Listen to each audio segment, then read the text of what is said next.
I think it's pretty safe to say that the future of the Star Wars franchise seems to be quite expansive, not just with their movies, books, novels, comics, but also their live-action and animated Star Wars TV shows to arrive on Disney Plus by Disney and Lucasfilm.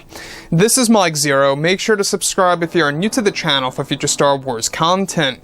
So here we are, it is now August 27th of 2020. We are well past the middle of this year, approaching next year of 2021, where a large handful of the new Star Wars universe is really going to come into play here, releasing and getting announced officially by Disney and Lucasfilm, and exactly what everything is really going to look like for the next couple of years and beyond, between George Lucas, Jon Favreau, Dave Filoni working together as a team, to really deliver as much authentic Star Wars material as possible. Now, when we look at Kathleen Kennedy having little to no creative power over these new Star Wars projects, this really does spell a light at the end of the tunnel here for the future of the franchise and how the fans are really reacting to what Disney has in store. Now, when we look at everything related to the new Star Wars trilogy, these new Star Wars films, by the way, Disney is fully embraced with developing these movies to be far different than the sequel trilogy of movies as far as tone goes and the overall approach. They really want to make these films have a more darker tone and to really make it more catered to the hardcore Star Wars fans. And honestly, I will admit, I think that that is a step in the right direction. I think that it is a smart move to kind of cater these films to the hardcore Star Wars fans a bit more so. It's going to still have, some connections for the casual fans, but that's going to actually create more repeat viewings because the hardcore fans are the ones who see these movies 3, 4, maybe even 5 times at that easily. So with that being said, now that both Disney and Lucasfilm are finished with The Rise of Skywalker and the entire sequel trilogy, they are now focused on their new Star Wars trilogy of films, as well as their new Star Wars universe in general. Now, it's explained that Bob Chapek and Bob Iger are actively working on the first film of the new trilogy of movies, where it's explained that Kevin Feige has been in the talks with multiple A-list actors and actresses for the new trilogy of films that Disney and Lucasfilm are negotiating on using the Roman numeral format, with the first film dubbed as Star Wars X. Now, currently, Kevin Feige has been in the talks with actress Angelina Jolie, since Disney's CEO Bob Chapek has been very impressed with her work and entrance into the Marvel Cinematic Universe in Marvel's The Eternals. Now, it's explained that Chapek also wants Jolie to become a part of the new Star Wars universe to portray a brand new villain in the first film of the new trilogy of movies that will be modeled after a popular Star Wars Legends character that will be reworked into a brand new timeline/era of the franchise. So it really makes you wonder exactly what character they aim to base Angelina Jolie's character off of from Star Wars Legends. Now, it's further explained that Chapek has already had conversations with Angelina Jolie over the Star Wars project and that Kevin Feige has been having an ongoing discussion with Jolie to come on board, given that he has personally worked with her for Marvel's The Eternals while they were filming, which is set to release in the near future of 2021 as well. Now, it's described that creator George Lucas will make creative choices and decisions over Jolie's potential character in the new universe, and that she is aimed to become a very powerful new villain that will be considered an ally of the new Sith King of Exegol that Kevin Feige is in the process of hiring Keanu Reeves for. It's described that they aim for Jolie and Reeves to work together in the upcoming Star Wars trilogy, starting off with the first film dubbed as Star Wars X, which indicates Star Wars Episode 10. So that's a very interesting duo there that they are aiming for, to have Reeves and Jolie work together in this Star Wars film. That to me sounds like it's going to be a very interesting mixture in a Star Wars movie. Now, given that Jolie is already in Marvel's The Eternals, it's going to be very interesting to see how the fans see her work in an actual Marvel movie. I'm sure that she's going to do fine.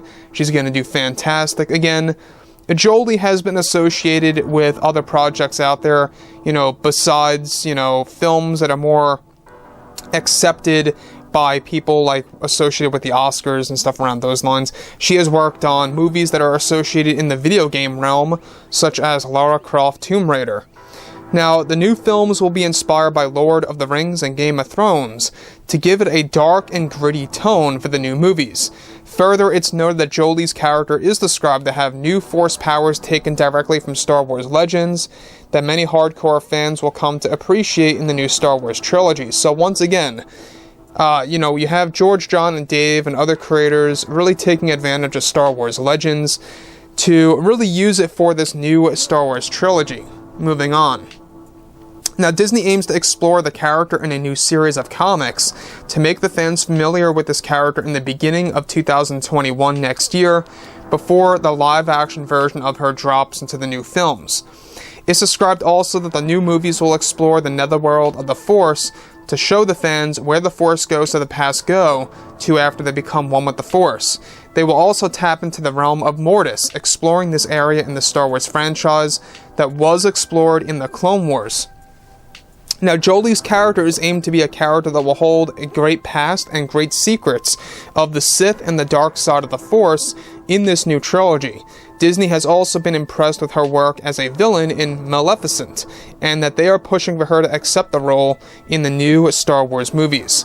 So, like I said before in the past, alright, they are really banking on these A-list actors and actresses to hop on board for the new Star Wars films. Now, do I think that A-list actors are the answer to really make these movies successful? Well, yes and no. I mean, if you look at it this way, right?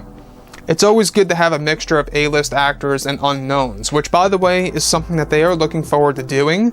They already did this, by the way, in the prequel trilogy. I mean, how can we forget Samuel Jackson and Liam Neeson making their debut in The Phantom Menace, and with Sam Jackson coming back in episodes 2 and 3, with, of course, a side of unknowns, like Hayden Christensen at the time. He wasn't really all that established. So, what's really exciting to me is that they are embracing that format by using A-list actors and mixing some unknowns in there. They're not just looking at A-listers as the answer to make these Star Wars films more attractive to the audience, but that does play a minor role.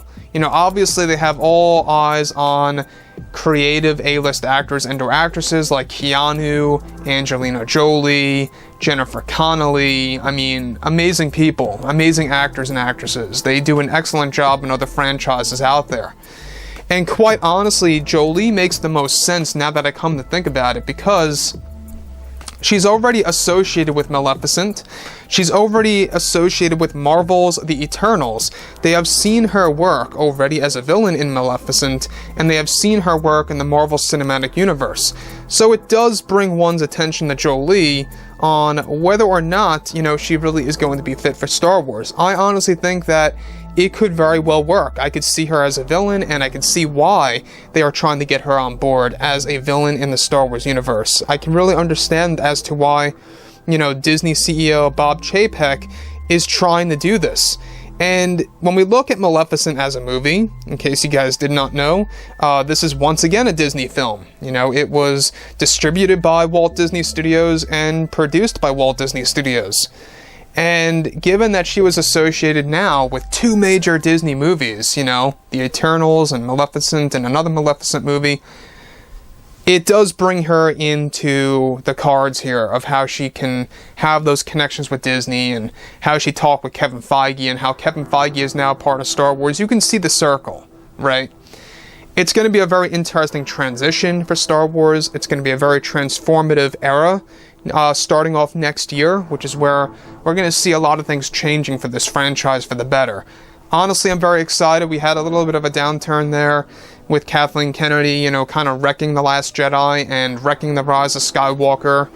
I think things really started to lift up with Jon Favreau's The Mandalorian. Some may say it's overrated, and that's fine. I can understand some points of view on that. But I really do believe at the end of the day, it's just a fun TV show to just sit back and relax and enjoy. Is it like an actual Star Wars movie level of hype? Maybe not necessarily, how the hype was for Rogue One, or maybe even, The Last Jedi before it even released, I should say. But The Mandalorian, nonetheless, Season 2 is off the charts. The hype is amazing now because they are incorporating Ahsoka Tano into the mix and other Clone Wars characters. So with that being said, guys, drop a comment below. Let me know what you think about all of this in the comments, and if you guys did enjoy the content for today, do make sure to drop a thumbs up on this video to support the channel. I thank you all so very much for the kind support, and I'll catch you guys next time.